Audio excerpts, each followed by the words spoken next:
Куткаруучу кырсыктуу кыйроодон куткаруучу иштерди жүргүзүүгө даярдалган. Куткаруучунун укуктук статусунун өзгөчөлүктөрү ага жүктөлгөн милдеттери менен шартталган. Алар чукул кырдаалдарды жоюу иштерине тикелей катышкандыгы, ага байланыштуу өмүрү жана ден соолугу коркунучта болгондугу менен аныкталат.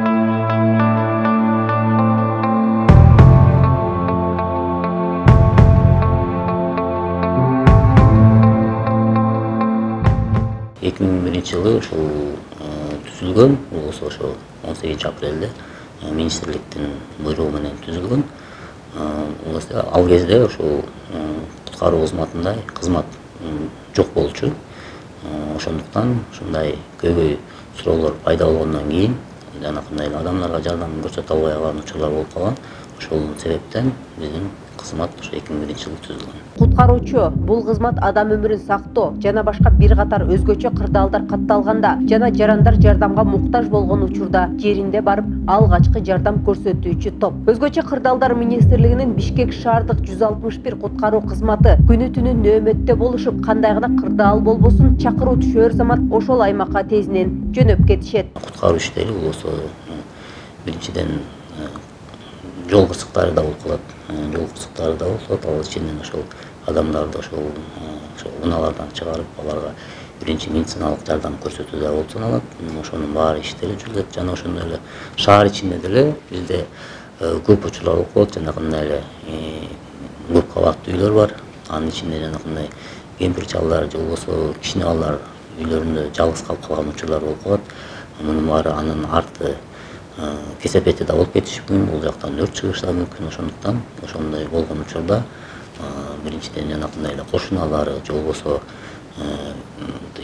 туугандары ошо чакыруу болуп калганда дагы барабыз. Жол кырсыгынан куткаруу бийик имараттан өзүн таштайын деген адамдын өмүрүн аман алып калууда да өмүр сакчыларынын көмөгү керектелет. Бишкек шаардык куткаруу кызматынын кызматкерлери бир топто 8 адамдан турат. Эгер окуя татаалдашып баратса, кырдаалдан чыгаруу үчүн биринчи медициналык тез жардам кызматын ар бири көрсөтүүгө даяр. Адамдын өмүрүн сактап калуу, ошондуктан биз эң биринчи адамды суудан чыгарып же ошол зыяндуу жерден алып чыккандан кийин биз ошол адамдын состояниясын аныктагандан кийин сөзсүз биз биринчи очередь скорый тез жардам кызматына чалышыбыз керек, аларды жардамга чакырышыбыз керек.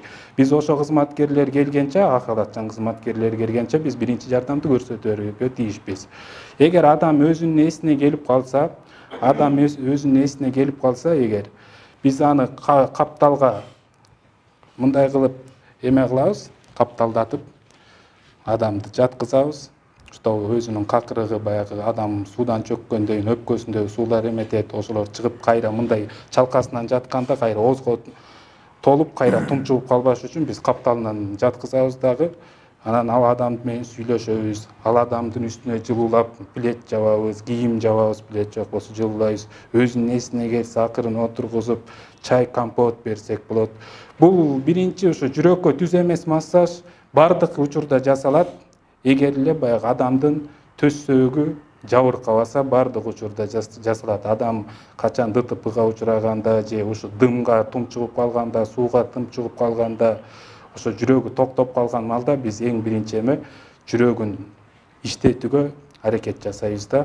161 куткаруу кызматы Бишкек шаар боюнча иш алып барат. Мында иштеген ар бир кызматкер коопсуздук эрежелерин сактоодо өз өмүрлөрүн да тобокелге салып иш алып барышат. Мында иш аракеттин аркасында куткаруу кызматтары калкка жардам берүүдө. 2019-жылы 37 адамдын өмүрүн сактап калышкан. Ар кандай экстремалдык шарттарда куткарылган жарандардын саны 313тө түзгөн. Жайкы убактарда дагы жанакындай эле сууга түшкөндөр, ошондой эле тоо аймактарына барып эс алгандар көп болгондуктан дагы ошо туристтер болобу, эс алуучулар болобу, аларга да кандай жардам көрсөтүү боюнча дагы биз ыкмаларды да айтып беребиз. Болсо эми кандай жерде негизи эс алыш керек, жана ошо бизде кооптуу деп саналган жана каккан суулар болуп атат.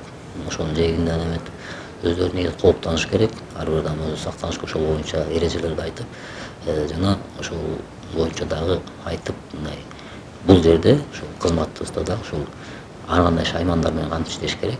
Ошо эң негизгиси ушул биринчи жардамды кандай гана кырдаал болбосун ошого да үйрөтүп, жана балдарды дагы ошол окуучуларды дагы ошол көнүгүүлөрдү да билип, алар дагы ошол башка бирөөлөргө да мындай жардам берип бирөөлөрдүн өмүрүн сактап калганга дагы мындай өбөлгө түзөт деп биз дагы ойлойбуз.